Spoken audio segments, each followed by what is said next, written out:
Good evening, everyone. A very warm welcome from the Creative Arts Academy. It gives me great pleasure to kick off the second batch of the communications course at the Creative Arts Academy, the first one having culminated in a beautiful manner. We have with us today Mr. S.V. Raman, the Director of the Communications Department at the Creative Arts Academy, and Leslie Digama, who is the Associate Designer of the forthcoming course at the Academy, and Nirmal Agarwal, who all of you know, and I'll be introducing formally too, and Preeti Mal, who's just finished doing this course as the Batch 1 student. So here's a formal introduction to all our panelists today. Mr. Raman, as I introduced, is the director of the communications department of the Creative Arts Academy. He is popularly known as Raju Raman. He was the program director of the Goethe Institute, Max Muller Bhavan, Kolkata. He's presently program consultant at Victoria Memorial Hall, and he teaches public speaking, communication, soft skills, film and German at various institutions. Moreover, he's a freelance journalist, translator, and interpreter. He is actively connected with several social and cultural organizations in various capacities. Welcome, sir, once again, and we look Thank you. forward to your moderation and your fun and humor, of course. Thank you. Thank you. It's a great pleasure to have Leslie D. Gama as the Associate Course Designer and Faculty of the Communication course. And Leslie D. Gama was formerly Vice President and Head Trainer Development Group of L&FS Education and Technology Services Limited. He holds an MA, B.Ed, and Diploma in Training and Development from Indian Society for Training and Development. He has conducted sessions in language communications, teamwork, management, leadership, and interpersonal behavior at institutions like the British Council, Spencer's Retail, Tata Telecom, Bengal NRI Complex, Lakshmi T, and many others.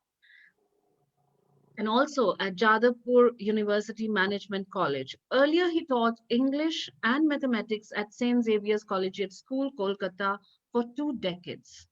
Currently, Leslie mentors the Kolkata Center of Quantum Inventions and assists in learning and development functions across continents.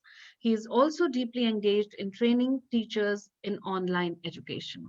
Welcome, Leslie, and we really look forward to your inputs to the course and, of course, today's webinar. Thank you so much. Great pleasure to be here, actually. Then we have Nirmal Agarwal with us, who was also a guest faculty for the batch 1, and he's an economics graduate from Stanford University and a respected educationist, having worked with more than 200 schools and thousands of students over the years. He is the founder of Cognix Knowledge Group that most of the young students know about, which is involved in various educational initiatives, including early years education, teacher training, career and college guidance counseling. More than anything else, he is passionate about working with young students to help them realize their dreams and aspirations, and loves to personally coach and counsel students through their career, college, and life journey. Welcome, Nirmal, once again, and we look forward to your contribution. Thank you so much for having me in this August company. All right. Well, now we have Preeti Mall, who I have the pleasure of welcoming as part of the TCAA student alumni. And also, she is an international business development manager with over 24 plus year experience in global business development. So she comes from the corporate world, and she will be giving us insights about how communication is important in her side of the world. An excellent communicator with highly developed facilitation and collaborative capabilities is able to inspire and harness the various capabilities and intellectual resources within the company to deliver a successful strategy. Welcome, Preeti, and it's a pleasure to have you with us over here. Thank you so much, ma'am. It's really a pleasure and an honor to be on the same stage as my mentors here. Thank you Welcome. so much. Over to you, Raju sir. to take the evening forward, and we look forward to hearing from all of you what you have to share with us about effective communication, and also what people can look forward to from this course that is coming up soon. Over Thank to you, you. sir. We Thank are you. right here if you need any technical assistance. Absolutely. Sure. Thank you very Are you much. doing an offline recording, Ramanjit? Yes, That's not started yet. yes. And Good. we are Facebook Live. Okay. Right. So thank you, Ramanjit, for those wonderful words of introduction for all of us. Most Um, welcome, sir. and you see, one of the basics of effective communication is that you do not beat around the bush and get down to the point straight away. Yeah. So I will get down to the topic that is given to us today. That is speak up. So I would just ask all of you to speak up, and I will tell you on which aspect. I want each one of you to tell our listeners, why is it important to speak up? When is it important to speak up? And from which stage is it very, very essential to speak up? So we'll start with Leslie De Gama, who has been instrumental in designing the forthcoming course. We will talk about the nitty-gritty of the course in a while, but now, for starters, I would like you to give your own views, also from your own experience, because all of you come with a vast experience of having a connect with different segments of society, the student community in particular, young people, and also people who have already established themselves in careers. You see, you have interacted with all these categories of people. So, from your experience, why would you say that speaking up is important? And when is it important? And from what stage do you think it is absolutely essential? So, Leslie De Gama, I would like you to go first. So thank you, Raju. You've asked me three very difficult questions. I don't think one of the biggest problems I have faced is that I have worked across the spectrum. So I've worked with kids, with young kids in school, older kids in school, then colleges, professors, teachers, done a lot of work with professors and teachers. And for the last 20 years, I've been working with corporate entities as well. And I think the problems are uh, very similar and also very different. In fact, we spend a large part of our time in the classroom telling children to shut up. And then we spend a greater part of our time in our work life telling people to speak up.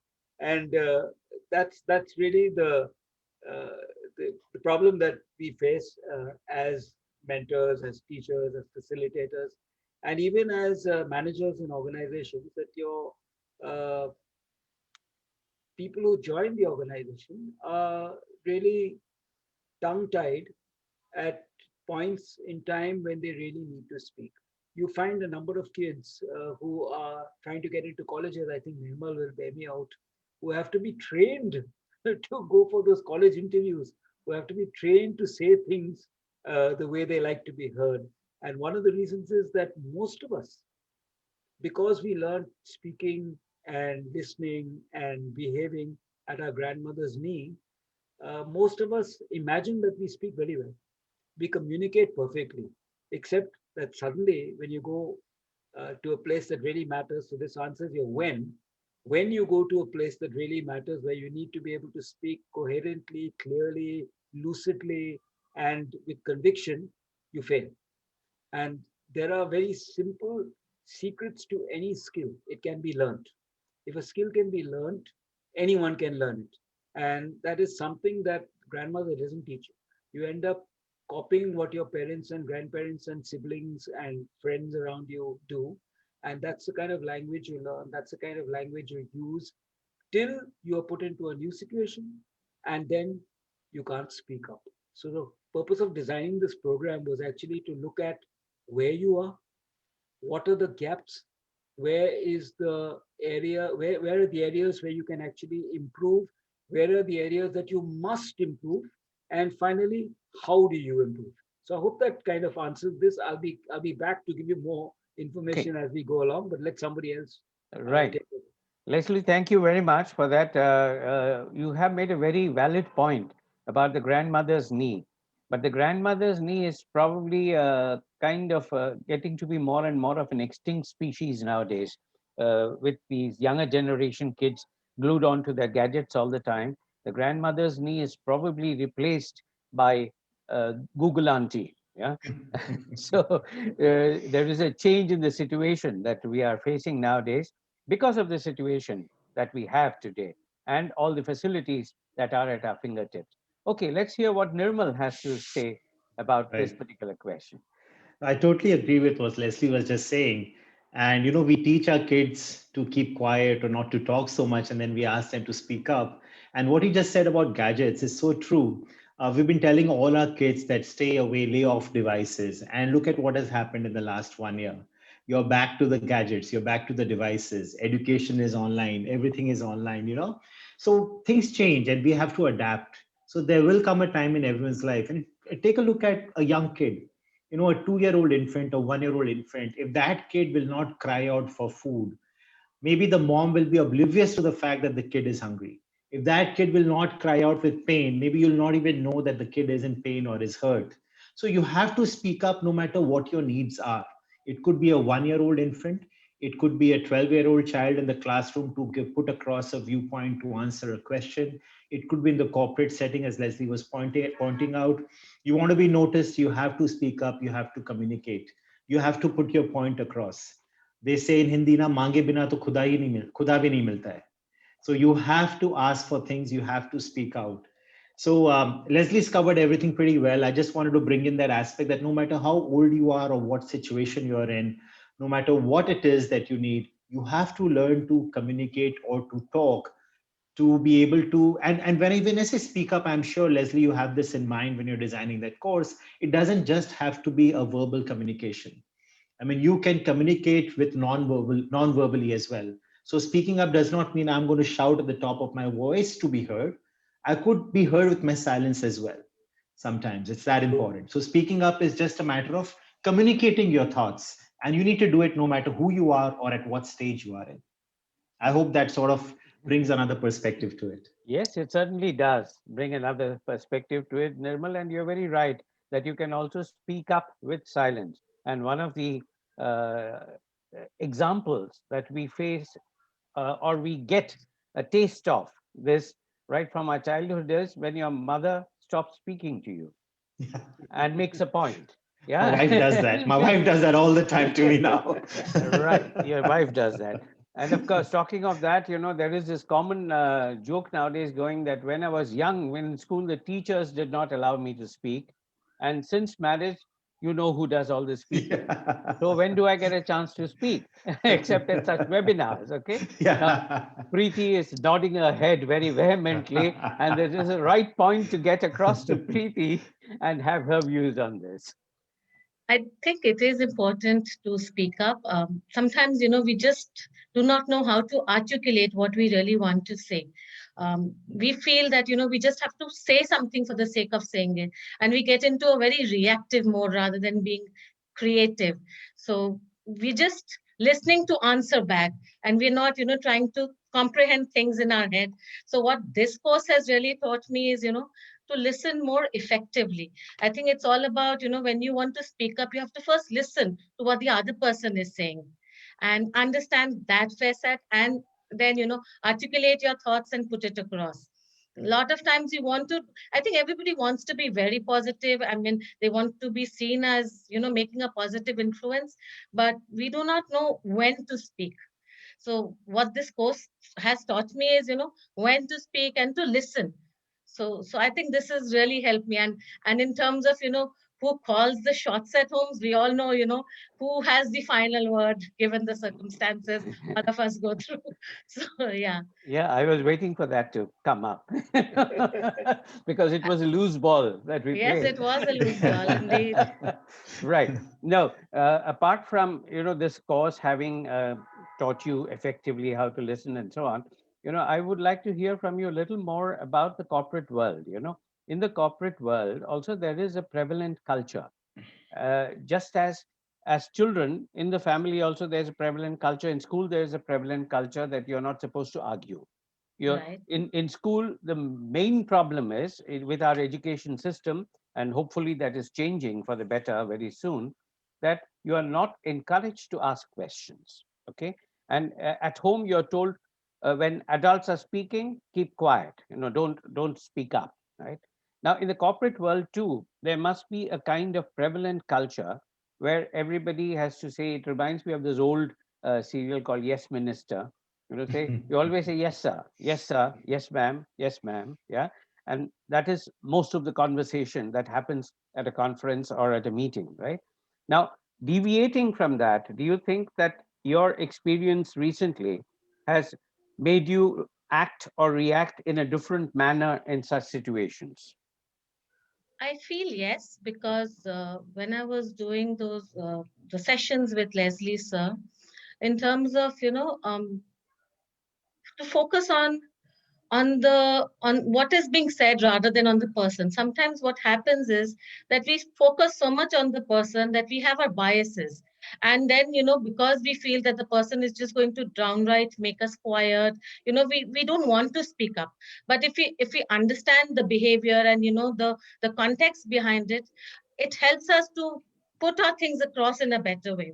And also one more thing is, when you are faced with a situation, you can either just evaluate in your mind, is it important or not important, and then formulate your conversations around it. I feel there's a lot of empathy that needs to be involved, whether it is from a manager to a subordinate, or from a subordinate to a manager, because all of us have our biases, and we need to keep our biases out of having a culture. And I think culture is defined by what we want as a culture to be, whether we want a culture of people having a collaborative communication, or having a leash and somebody tells us, okay, my way or the highway. So it's all starting from us. So awareness is very important on what we need to do as a senior manager, I feel. Yeah, I'd yeah. like to comment on this, Raju, if I may. Yes, yes, please. Yeah. I reacting to what Nirmal said and what Preeti said, and of course, which you highlighted, is that we need to be able to speak up. I think we're maybe spending too much time on these two words, speak up. We should look at something else. This entire 1 year almost has created a situation. You can call it unprecedented and new normal and all the other fancy terms, but basically, uh, things like I'm talking to a group of people and all of them have their cameras off. That 67% or whatever, Nirmal, body language is lost. And I have to do everything with words. Yeah, I'm using my hands now, but you can't see the rest of me. correct. And Correct. that kind of, made a whole new culture of being able to speak only with your face Yes. and only with your voice, and to use nuances and hope that the microphone is a decent one and can pick it up. So there are all these barriers. So one of the things we're going to look at is the new barriers which have come in and which are Brilliant. causing a different kind of communication.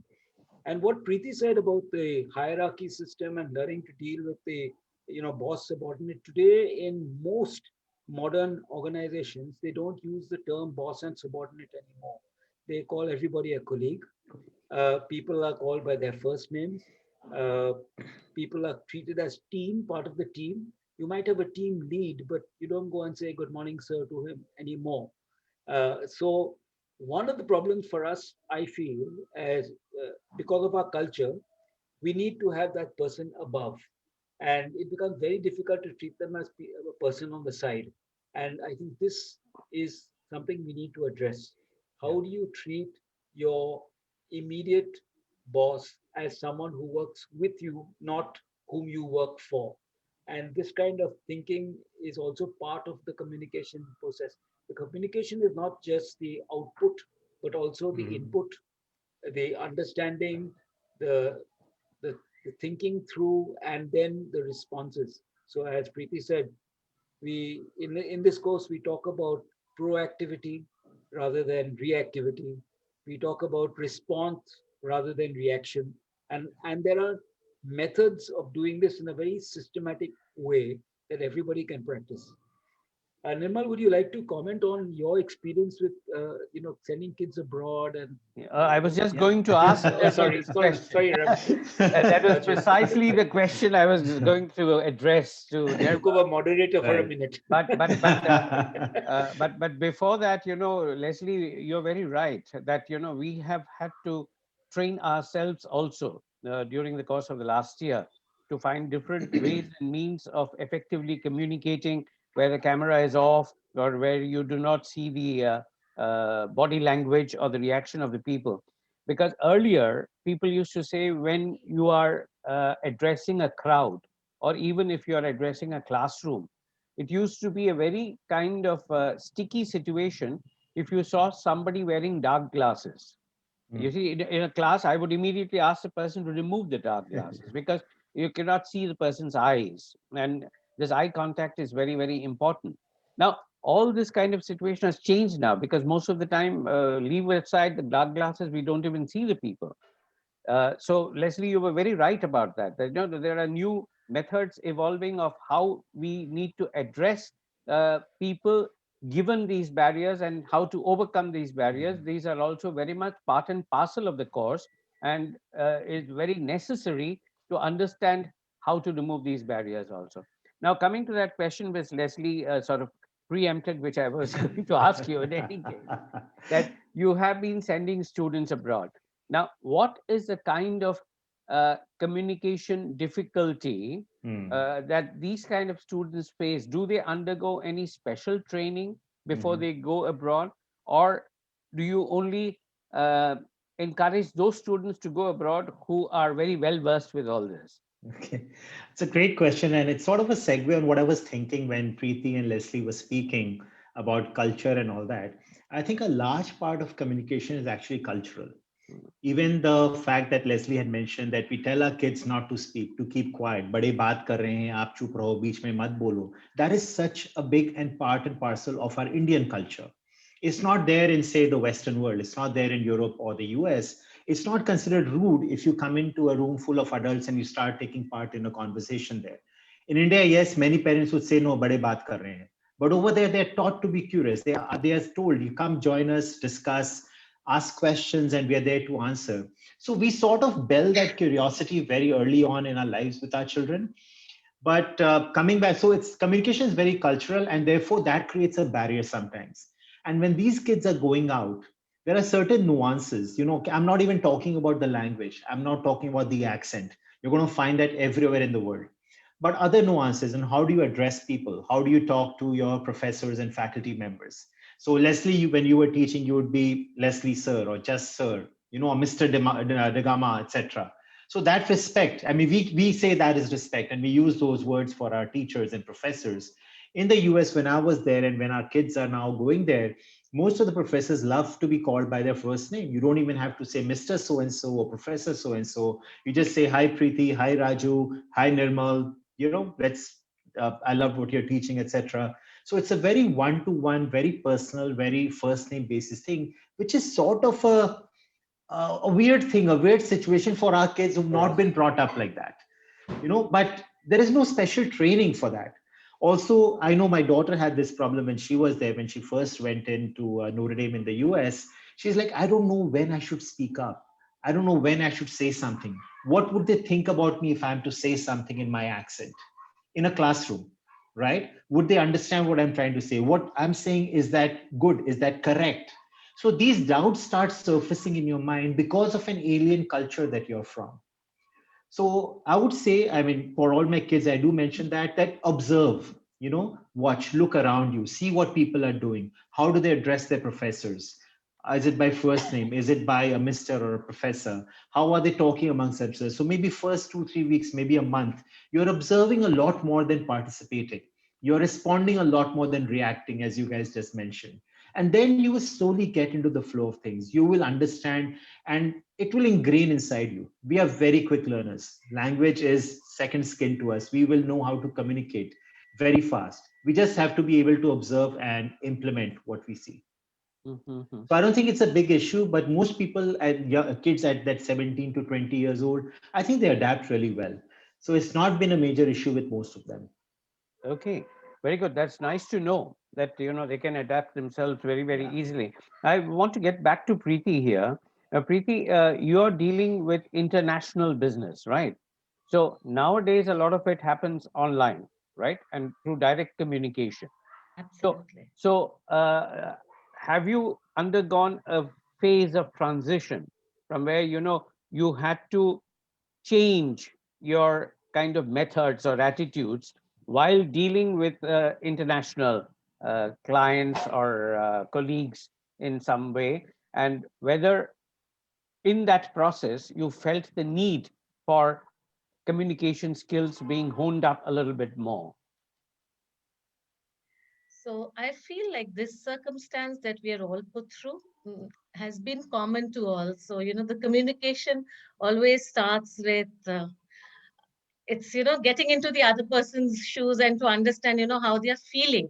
So with international business also, when you are talking to like a client in Germany or in UK, the first question you always ask is, how is it like, working from home? We are still talking about the same set of issues, same sort of things. What has really helped is, you're trying to observe more, you're empathizing more with the person and honing these skills, in terms of being aware about what the other person is feeling, helps to get things much faster. I felt like in last couple of months, this skill has helped us to grow the business in a better way, in terms of interacting better, in terms of getting virtually to each other, just that so I really feel that, yeah, you have to hone up skills, you have to get used to the camera, always being in the spotlight. So with these communication skills, it does help a lot. Hmm. Right. Now, I want to get back to Leslie here. Leslie, with this particular upcoming course, which is probably targeted at aspiring professionals, right? Now, would you care to explain to our listeners what is exactly meant by this aspiring professionals? What is the target group that we are expecting to join this course? Okay, I think one area of I don't like the word target, but I'd love to have people in the course who are probably college graduates who have a bit of time to practice these skills while they're in college before getting into jobs. I think many of them, so I would call them young job seekers, being one of quote unquote target people whom we'd like to have in the program, because we definitely have something for them, and we definitely have something that they can practice. And I think college time is the best time to practice, because you have a whole group of people who are different from different families, not the people you grew up with in school, but from different backgrounds. And you get a chance to do that little global village kind of thing within the college. The other group of people whom I would really welcome would be those who have just joined work or have been maybe 3, 4 years into work and are aspiring to move up the ladder, either in the current job or to move into new jobs which have more possibilities. And they realize at this point in time that communication is a key factor. They may have all the they may have all the degrees behind their names, or they may have their, I work a group of technology people. Many of them have this basic problem: we don't know how to present, we don't know how to write a proper email, we don't know how to speak to our seniors. We want to learn that, and many of them struggle with work and trying to learn on the job. So that kind of becomes difficult for them. So if they have a program like this, they will get small, usable uh, techniques or tools, I would call them, that they can start implementing in their day-to-day work and see how well it works and adopt it. So they will adapt themselves for as Nirmal said, they need to adapt. So they will adapt themselves, but then they will adopt what they have adapted to and start making it part of their learning. That is why this course is not a quick 1 week kind of thing. It's spread over a couple of months so that people have a chance to practice the skills that they're learning in between the sessions. And we give them homework also. But more about that later. Yeah, you see the question of homework. Now, Nirmal, dealing with that segment of students or people who have just passed out and are willing to go for further studies and so on, do you think that they would have the time or would like to devote the time to do homework apart from doing twice a week 90-minute classes, right? So do you think that group has really the time to devote to do more homework? Nirmal, you would be able to answer I, this question better. that's a deeper question. I think everyone has the time. Hmm. It's a question of priorities.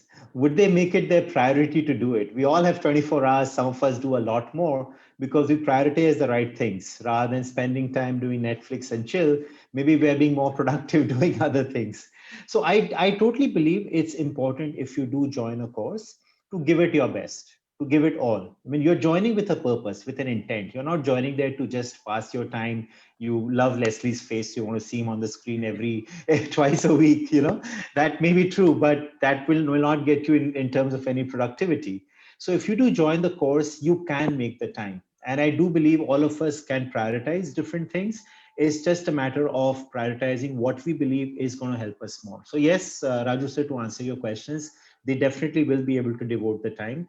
And the homework will be things I'm sure you're going to tell them to practice, right? With their peers, with their colleagues, with people. So it's just learning on the go. It's learning on the job. So why not? It's fun homework. Right.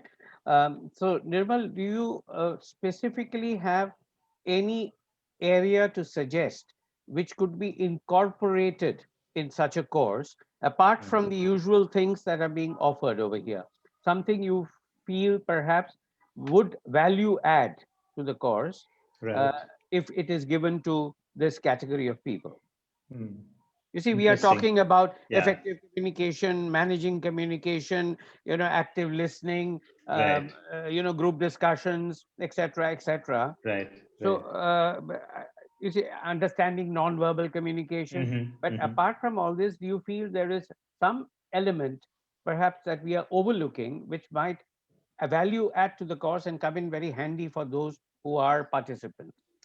Well, since you put me on the spot, I can quickly think of something which I notice somewhat lacking in children nowadays are proper social skills. Mhm. Not social as in going out and meeting and saying hello and being extroverted, etc., but social skills in how to behave in different situations, how to accord respect to a group of people you're talking to, maybe elders in the room, maybe younger people in the room, maybe just peers, maybe someone less moneyed than you. So just that basic social graces and social skills, I think that's a basic fabric that has started to go wrong somewhere, I feel, over Mhm. the last few years that I've seen children. Maybe it's education, maybe it's television. I don't know what the reasons are. I don't want to go into it. But if that can be incorporated in some way, maybe through situations you create where they practice speaking to each other, etc., case studies or whatever. Um, I believe that could be something that youngsters nowadays, I would say 18 to 30, really should look at evolving in. Mhm. Okay, now there is a question that has come up already, and maybe one of you can take this question. Uh, an anonymous attendee says, "Good evening, sir. Since we are talking about a target audience, I wanted to say that there is somewhat of a stigma around the fact the people who are artists, etc., don't need communication skills as much as others. Can you please share your thoughts on this?" So who do you So, want? Who do you Leslie, want? Leslie, Leslie, why don't you? Okay, I don't know who's asked this question and No, why. nor do I. It says anonymous attendee. Yeah. All right. I'm not aware of the stigma because Yeah. I am a great lover of the arts and artists, and I play music, and I used to paint, and I do think that artists actually communicate much more, but they may not communicate quote unquote in English or quote unquote in the proper language, which I don't think is a stigma at all. So I'm surprised that this word has been used, that there's a stigma that they don't communicate. I'd love to know more about this. But I Mhm. personally feel that artists communicate more than everybody else. If I open Twitter in the morning and I go straight to Satish, Satish is a cartoonist who tells me the whole news of the day in 5 or 6 panels. I go to Lakshman and I know exactly what happened in the country for the last so many years, Right. right? So if I want my politics, I go to the artists, not to the politicians. Yeah. So I don't know if that makes any sense, Raju. Yeah, I want to Paul, add. yeah, Sorry. Nirmal, I want to add to you that. I add. think whoever asked this question, look at communication is beyond the fact that someone is speaking. I think that's where a lot of us get that mindset that communication means I'm speaking. So what Leslie sir said is so true, that artist is communicating through other media as well, right? So you do need communication skills. And if your question was that an artist does not need to be able to speak and therein lies the stigma, maybe so, that, okay, why should an artist be able to speak? But why not? If you're going to explain your work, if you're talking at gatherings, at discussion forums, you do need to be able to speak. And to use my example again, a kid needs to be able to speak, even to ask for food. So everyone needs that. There is no stigma around it, I feel. I Okay, also have a perspective here. yeah, I wanted Preeti's perspective. There is a different perspective coming from Preeti, probably a mother's perspective also. No, also like a perspective. Sometimes when we say that the artist is not able to speak, or the question, as I understand, is somebody else is taking the advantage of that artist, because that artist is probably not able to communicate. So I feel that the artists, they know how to communicate by their art, by their dance, by their theater, or whatever work that they do. So they're already effectively communicating. If the question is coming in terms of verbal skills or non-verbal skills, yes, it's a skill that can be learned. So Okay. that was my perspective. Okay. There is another question that has popped up in the meantime. Of course, just to add to what you people have said, I think Kathakali dancers communicate so well with their eyes and their facial expressions alone, you see. And it's a world of expression, world of communication over there. Now, Right. this follow-up question says, I'm not sure how to put it subtly, but how does your communication skill help you when the other person in front of you is firing you left, right, and center without giving you a scope to respond? So would you like to respond? I give you the scope to respond now. Leslie. Respond, not react. Right. All right. I think we actually, Preeti, we remember we actually did this in the course. Yes. Yeah. Yes, we did. So we have a technique. All right. Liquor. We can't do it. We can't do everything now, but there is a technique to manage people who are firing you left, right, and center. So you can't put it subtly. A communication skill is not only uh, talking back or responding. It's also a question of understanding what the other person's saying, where they're coming from. So we do a session on interpersonal behavior as part of communication skill, and people who are in the course actually did situations where they had to enact and they had to role play the whole situation in order to understand how this actually works, right? So there's no 100% perfect answer for this. It depends on how you want to approach the situation. It also depends on the other person, and it can be managed. It definitely can be managed. Nirmal, would you have anything to supplement to that? No, Whatever Leslie has said? absolutely. I think they're covering it already. And I think the best way to do it, to teach, is to create those situations and then see how the best we can handle it. So nothing more to add over there. Okay. Now there is another question that has cropped up here, and this is no longer anonymous.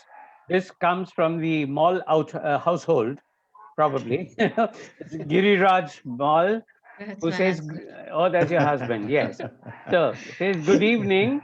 Agree with Nirmal Agarwal that young kids and teens are missing their best self in social setup. Are we grooming competitive breed that agrees to disagree on drop of a hat?" Nirmal, would you like to take that? I intentionally won't give this question to Preeti because she is already in that situation of agreeing to disagree. Yes. I don't know. I mean, if you look at everything around us, it is so competitive. And where do we draw the line? Where do we balance it? And I tell my kid, yeah, you cannot be soft. You have to learn how to face up to the world. You have to be smart. You have to be aggressive. Otherwise, people will subjugate you and trounce you down, etc. And then on the other hand, I'm telling her, no, you should be polite and nice and all these things. So there are a lot of mixed messages going out. I'm a parent. I don't know how to answer that question, honestly, Mr. Mal. The jury is out there, I guess. I would love to hear from the rest of the panelists. But I think we do need to strike a balance. We cannot make them so polite and so away from the competition and so accepting that they cannot then stand up for themselves. You have to know the way between right and wrong. You have to stand up for what is right and then fight for it. That's something we must teach our kids. But that does not mean fighting in an inappropriate manner. That does not mean resorting to any inappropriate or incorrect means to do it. So we also have to teach them how to fight, but in the proper manner. So I think it's up to us as seniors, as educationists, as adults, as parents, to make sure that that balance is very well maintained and taught. So that was my take. I don't know if I'm right or wrong. Would love to hear from the rest of you. Right, Leslie? I would totally Is agree with Nirmal. Nirmal right or wrong? I would totally agree with Nirmal. I think it's not that we are grooming a competitive breed. Competition is out there. It's how we handle that competition that we will have to deal with. Now, I think a lot of this also depends on where we come from, the family background, the nurturing that we have, the kind of upbringing that we've gone through. It all adds to this, and I think it's a very vast area that we're looking at right now, uh, within a very small target of effective communication. But I think communication is, in order to be effective, it has to have a goal. It has to have an outcome which we can see. And if we can see that outcome is good for everyone, then the competition doesn't matter. It's actually competition in which you help each other. Uh, it's not competitive. If you remember, Raju, many years ago, we used to have ranks. Yes. Now, most organizations don't talk about ranks anymore. They So just Most give schools don't grades, give yeah. ranks. Yeah, most schools People don't are give willing ranks. to pull other people up as long as they're all, going up in the same way. Yeah. I've yeah. seen this happen as a teacher and as a corporate facilitator. I've seen people helping. Teamwork has become most important, more than anything else. People are not trying to cut each other down within an organization. They're all trying to get a common goal. I think this change has taken place across the world. People are not really competitive, but yes, they love their video games and they play and they play and they get more points than another guy. But it's today they've got more points. Tomorrow they get less points. They're not bothered. I think our kids have. I've got 3 kids in the age group 20 to 24. Okay, I can see this happening all the time. The competition is games. It's not.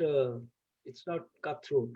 That's the way Okay. I see it. I may be Yeah, wrong. yeah. The competition is games. Yeah, correct. Absolutely. And taking a cue from what Nirmal had also said, they should be encouraged to speak up, you said. But recently, I was having a discussion with one of my classes, which was class 9, class 9 children, about activities on social media, about whether these children should at this stage already speak up and give their opinion or comments about things like what Rihanna has posted on the Mhm. farmers' agitation, or Greta Thunberg has tweeted about the farmers' agitation. And there were varied opinions on that. Some people felt that, we are not yet ready for all that. It is nice to be informed about all this. It is what the children said themselves. They said it is necessary that one is informed about what is happening, but it's not the time is not right at our teenage situation now to take a stance on that already, or to speak up about that. I don't know. There was no right or wrong about There those is no things. right. Because if you're taught not to speak, Greta would not have been Greta, right? Yeah, At that's her right. age. Yeah. And even she became Malala would that, not be Malala. Yeah. and they also became as teenagers. Right. They Right. took up these positions of activism as Correct. teenagers, right? Right. Right. Okay, now there is one more question here, again from anonymous attendee. How can, I think the person has been identified in the next question. oh, I see. Take it. Yeah. Okay, how can one be more effective within the parameters of the virtual reality presently? So that's something we talked about a little earlier, Raju. Yes, we said did. that, yeah, You talked about the barriers and so on. Yeah. yeah. So The we will definitely address that. mm, We mm. will address that because right now I don't know how effective we're being, but we are being effective, as effective as we can. We are putting as much expression as we can into the into the program. Yeah, okay. And I have some very good experiences with students, with college students, working with them. They actually don't want to go back to college because they're finding the virtual reality much more real, and they're able to relate to it much more than they could when they were sitting 50 in a class in college. So Right. So actually, the response to Trisha Mota or Pew Simon is also that the very fact that you people are motivated to ask us questions here already proves the point that this within the parameters of the virtual reality now we are able to communicate with you people and draw some questions out of you. Yeah, right. Preeti, what do you think about this parameters of virtual reality? I think the virtual reality is here to stay, right? Mm. So we'll have to face it, whether it is education, whether it is getting business done, whether it's attending a wedding also now. So, the virtual reality is here to stay. So we have to get used to it. We'll have to, I think it's the change, which is, which we need to accept. Right. so one interesting thing that strikes me is Adda. Yes. It's a very Bengali cultural thing. Yeah. The process, the Adda process, Raju, Yeah. seems to have changed. Now we are four of us talking, and I've had sessions with 20 or 30 people online, Mm. and everybody takes turns in talking. Mm. People raise their hands if they want to speak. Yes. Which in Adda never happens. Everyone talks at the Right. same time and at the top of their voices. Yeah, People are that controlling their that voices. is People that aren't is shouting. that is because Adda inspired Republic TV, and people have got away from the Republic TV syndrome now. I think people are listening more on the virtual reality, I feel. Absolutely. Yes, They are Absolutely. listening more and then answering when there's a need to answer, not answering for the sake of answering. Yeah. Absolutely. Absolutely correct. I second that. I think it's so true that this whole Adda thing, when you're having discussions, people are just more civil and more polite, raising hands, clapping virtually. It's just bringing some manners into our conversations, I guess, in an indirect way. So in a way, virtual conversations have become more effective because Yeah, everybody yeah. can be seen at the same time on the screen, and you can't really hide. Yeah.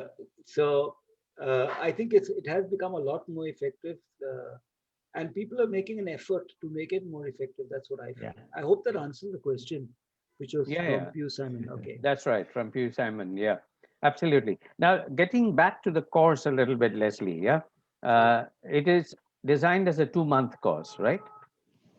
With 90-minute sessions. So, at the end of this course, do the people who participate just go away feeling better, feel good factor, or is there a build up or a follow up that they can do afterwards also? Okay, that question is to me. Let me ask the question to Preeti first. I really felt that we touched up. I mean, the batch that I was in, we were not focusing too much on aspiring professionals because we had a mixed batch where we had 14-year-olds also. So I do feel that I mean, in terms of getting to this, I think everywhere you need this thing about cooperative communication, which we touch upon a lot in this course. So there's a lot of cooperation happening, um, and I think as Nirmal just said that about like the kids these days, also for them, a lot of them have this attitude issues. They don't come with a learner mindset. they don't ask really a lot of questions. They come with a knowers mindset. I'm not sure, if the audience would Making sense. understand it, but there is a difference between this mindset. One, you come with a know-it-all attitude, and one is when you are wanting to learn. So with this course, I felt, that there's always, I was always looking forward to this course, even though, the batch was varied in terms of age. But I mean, every day, I would feel that, there's something to learn, So it was quite participative and quite encouraging for me also. And it was quite nice. Yeah. So Yeah, yes.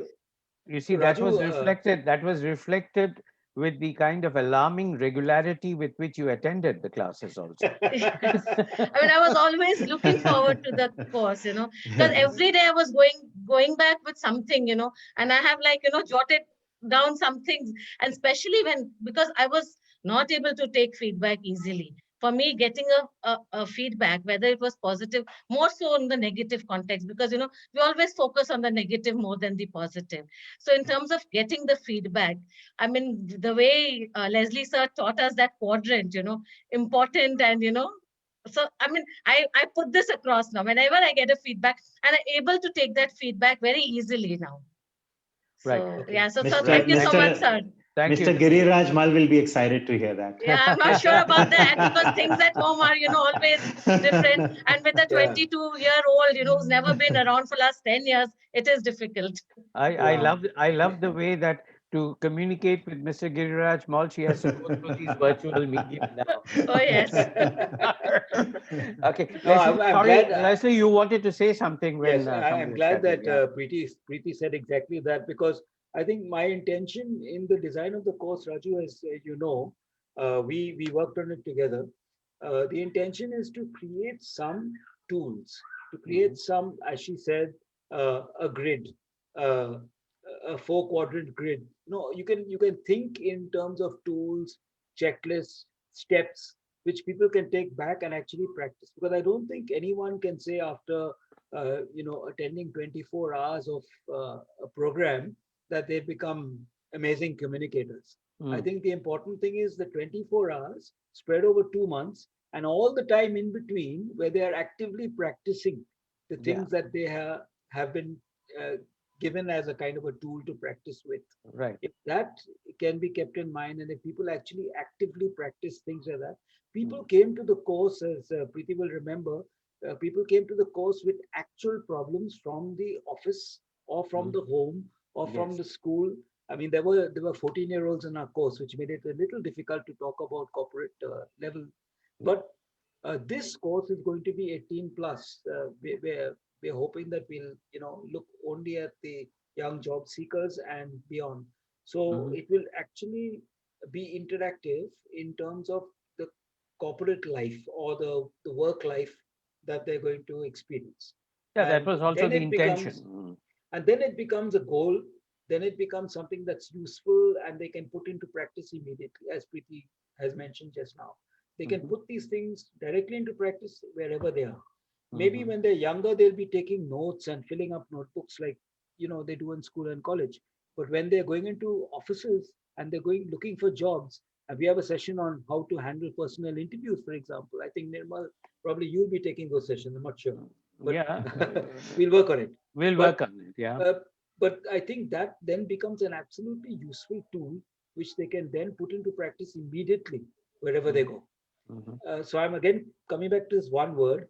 We give them tools to work with, but we can't give them a final finished job. We have to Yeah. give them the tools. They have to Yeah. work with them. We just give them the tools to work with, because we are not giving them apps which does the work for them. You see, so we are just giving. That's the difference between the tools and the apps. You know that. Okay. Now I'm going to spring a surprise to wind up matters here. Uh, in the meantime, Leslie, Nirmal, and Preeti, I would like you to figure out if you have a concluding statement to make before we wind up. But meanwhile, the surprise that I'm springing is on Ramanjit Kaur and Abanti Banerjee and Upasana Das, uh, most of whom have been passive listeners during that entire course, the earlier course. Yeah. And I would like to have a comment from them about that course, whether even being passive listeners for that course has helped you in some way. Abanti? Hello, sir. Thank you for the question. Yes, very much. Very much. It has helped me a lot, especially I attended one of Leslie Sir's class where he was talking about feedbacks, both positive and negative. And because I was listening to everyone, they were having a conversation, how they usually handle situations. If I Mhm. would have been a student, I would have conversed, but I think passive listening did a lot more Right, than participating. The right. same with the other classes when you had debate and I had to say time. So it's Mhm. like very Right. I had to concentrate a lot. So yeah, Absolutely. it was So very you had no choice. You had to concentrate and you had to listen. Avanti, I no, hope I loved it. you're not recommending that the participants should not participate. No, of course not, sir.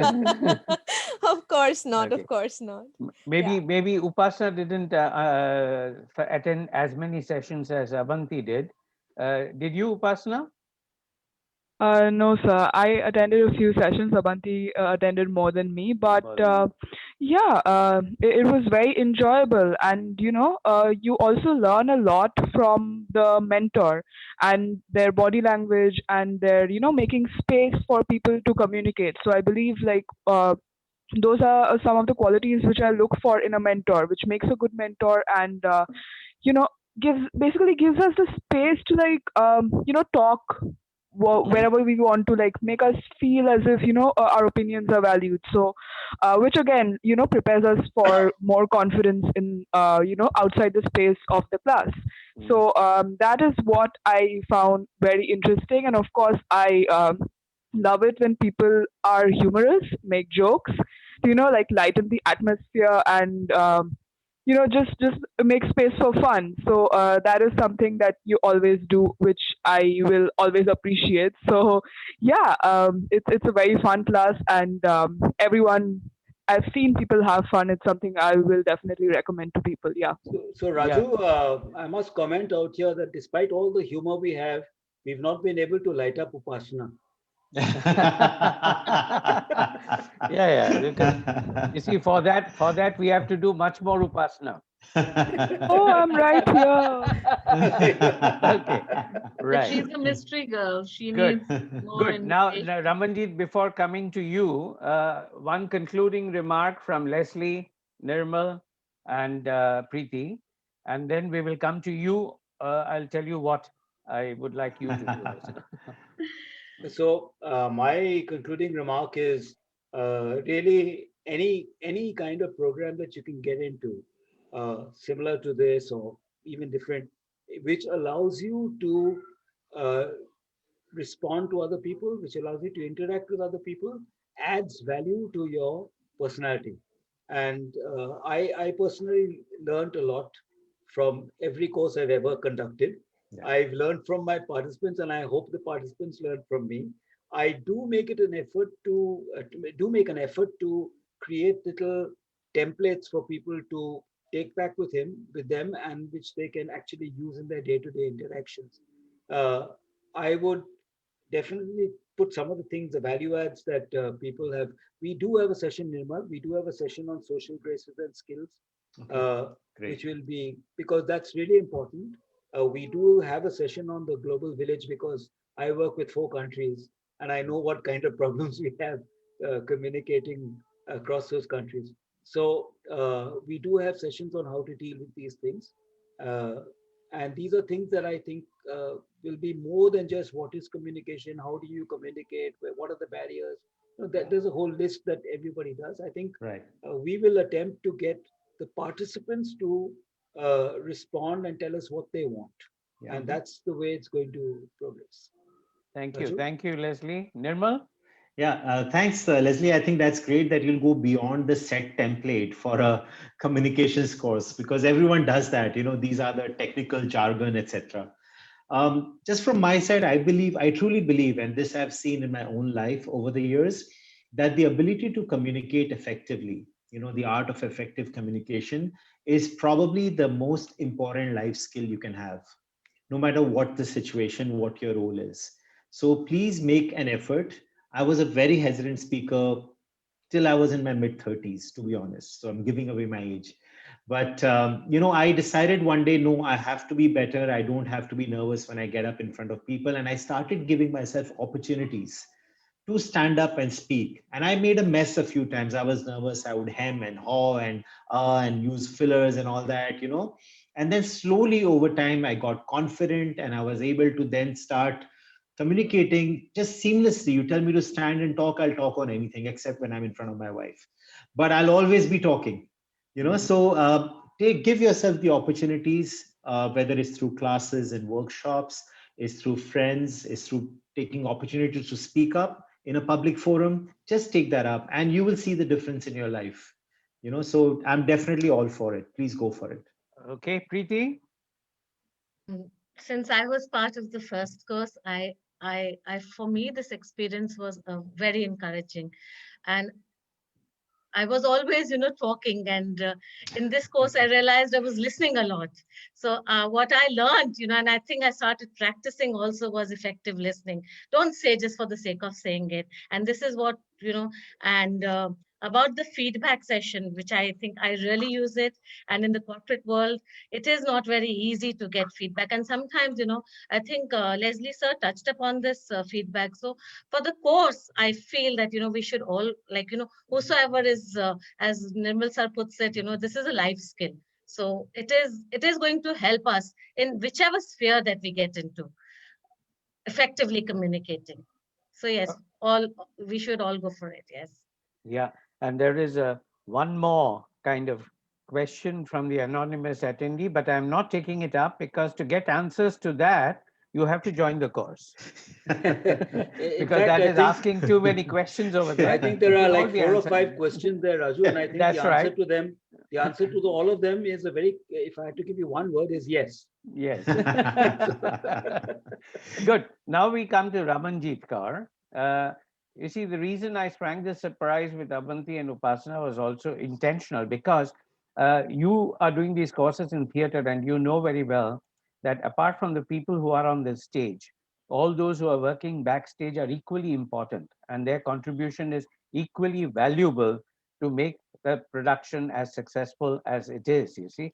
So the same is for us also. So when we are here as the people in the front line, in the limelight as mentors, guest facilitators, and so on, an equally brilliant job is being done by all the people who do all the back work over there. And in the process, I think they also benefit because they get to listen into some of these things over here. So that's why I asked them to react, which was not in your script originally.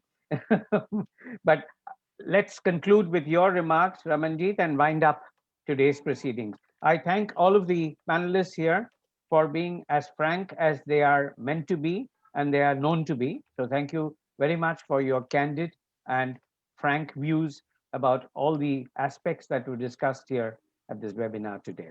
So over to Ramanjeet. Thank you, Raju. Before I answer your question, I have a question for you, Please which do. is very simple, something that audiences might be wanting to know.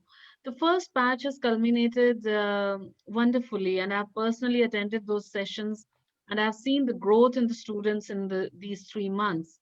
My question is, students like Preeti or many other who've really benefited from the course, the batch two, is there something for students like that? Do they have any lesson plan that they can attend separately, maybe not the full course, or do you think full course would again be beneficial for them? Or is it just for You the mean to new say people? whether some segments, whether they can attend some segments of this course, yeah? Yeah, which would be different from first batch, or any reason why they can join the full or a partial part of the course? Now, this is a question I'll have to lob to Leslie also. I think it is eminently possible that, the ingredients that go into the course, the components that go into the course will be spelled out. So that can again be split into two parts. If these people who have already done things like active listening and so on and don't want to repeat those exercises again, might come in for the subsequent ones, which are giving the tools for other kind of practices, which may be useful for them. Certainly, Yeah. the answer is, in principle, yes, but we have to figure out a way of where we divide the course and make it into two parts. That Leslie and I will have to talk and work out. But in principle, it should be possible that those who have done the Great. first course also do a part of this and not all of it. Great. Certainly, certainly. Yeah, because we are having those kind of things in the writing and the theater department where, new guest faculty, 2 sessions, or a different topic altogether that people would like to learn about or practice. Now, coming to your question to me, I feel communication, we all know for a successful life, it is important to learn it in public, personal, and social life. How do you talk when you're in personal relationships? How do you manage to make a success of them? How do you talk when you are in society, in a social scenario? And how do you talk professionally?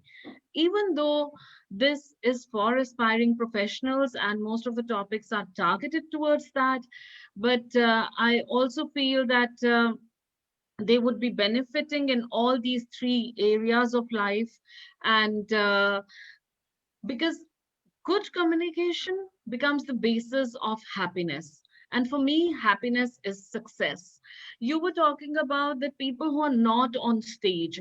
Do they need it? Do backstage people need it? Production people need it? Do homemakers need it? Anyone or everyone who is not using communication as part of their profession directly, do they need it? I would Yes. say yes. Yes, If you want it's a to, resounding yes for yes. all of them. Yeah. Yes. So I would say that if you really want to be a team worker, whether at home or outside, or have a good relationship with friends and society, good communication is something that you really need to learn. And as part of this course, and you said that I was a passive listener, um, all these aspects were dealt with, not just listening, but how do we react? How do we give a feedback? How can we say the same thing in different words and make it effective rather than offending the other person? So I think that whether it's the students or teachers who use communication in their everyday life, or corporate people taking all of you, or homemakers, backstage artists, production people. This course is something that is the need of the hour. It's always been there, but I think each one of us should think of delving into it. Why did I do your first batch during summer workshop?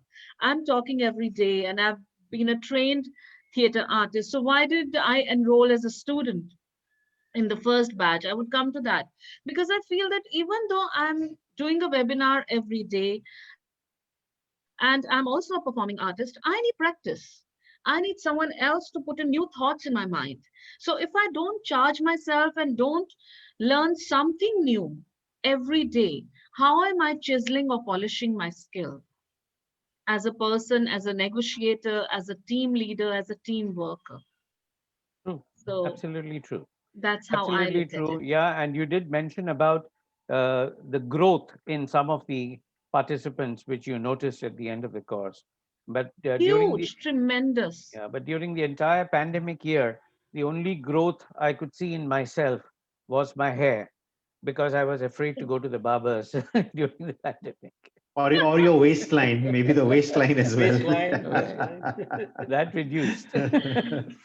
Right. Okay, so thank you very much. I think we can wind Thank up you here. so Yeah. much. Mhm. Thanks, Raju. Thanks for Thank you, moderating. Raju. A huge thanks Thank to all you. the panelists Thank you and the so Very much. nice. audiences who've been listening to us on Facebook. Those who've not heard it, they can hear it later on Facebook and YouTube. And those who've been listening, kindly share it with your friends and family, not only this recording, but also about the courses. So see you all there on the other side in the class. Have a good evening, stay safe, stay happy.